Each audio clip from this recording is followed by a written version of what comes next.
Hey, what's up everybody? Welcome back to the channel. Today we're going to talk about the barbering business and what goes into a barbershop and how did COVID affect the barbershop. If you haven't already, click that subscribe button below. Make sure you hit that bell to get notifications.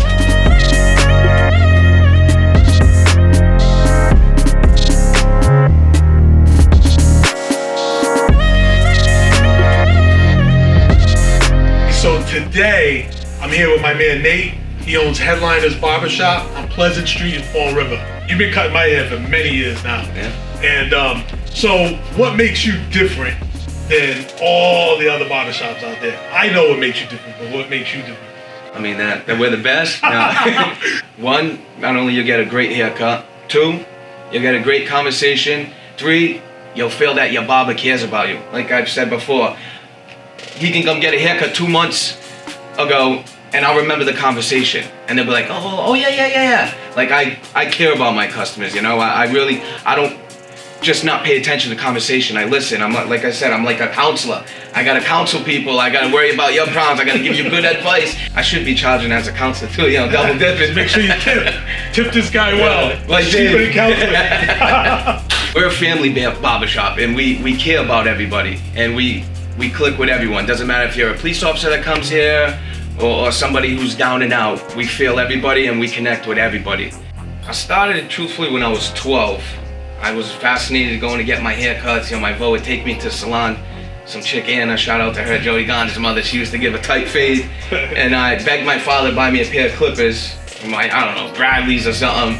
And I forced my younger brother and my younger cousin and I gave them haircuts and jacked it up. And I just always wanted to cut hair. And by the time I was 14, 15, I used to cut everybody, you know, down in the neighborhood. I worked at my buddy's mom's salon.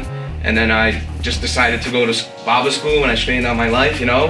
And I've been doing it ever since. I've been licensed for 15 years and it's just always been a passion of mine to open up a shop. What I tell everybody, you know, we get new barbers and they're always like, oh, I can't wait till I'm busy like you know, thank the Lord. I am booked up 6 days a week out in advance, but I worked hard for that. I still have 3 children, 15, a 9, and a 1-year-old. And you know, I go home at 10 o'clock at night, my kids are sleeping, you gotta sacrifice. You get kids that come in and they're like, they wanna work 2 hours, and oh, why am I not booked up? I tell them back in the day, I would sit there for 10 hours and do 1 haircut. But when you do that 1 haircut, make sure you give them the best haircut you can and the best conversation. And I promise you, give them a business card, they'll be back. You gotta sacrifice, it's all about sacrifice. You know, to get to this level, it's my passion. I followed my dream. Yeah. It might not be the stars for other people, but it's the stars for me, dude. Yeah, but you know, this was my dream and I did it, you know? Yeah, and I'm following my dreams. So COVID, obviously, you know, really affected your industry. I mean, you're a one-on-one, very personal. Yeah. How did that affect you guys? Affect us in many ways. 1, we couldn't have walk-ins come in. 2, we could only have 1 customer at a time, so no more cramming appointments, you know, and people, you know, get 2 weeks out booked up and people are complaining. It hit us in a lot of ways with different rules and regulations, and COVID sucked. So a barber comes in here and works for you. They're basically their own business. Yeah, like how does that? They pay me rent for their chairs, so even though I'm their boss, but at the same time, this is their station. Like I tell them, you rent that out, you respect it, that's yours. You know, it's on them if they want to work or not. Like I said, there's plenty of walk-ins. You know, and they have their clientele, so if they have the strive for it, they'll be busy. As I tell them, if you're ready to work, you'll be busy.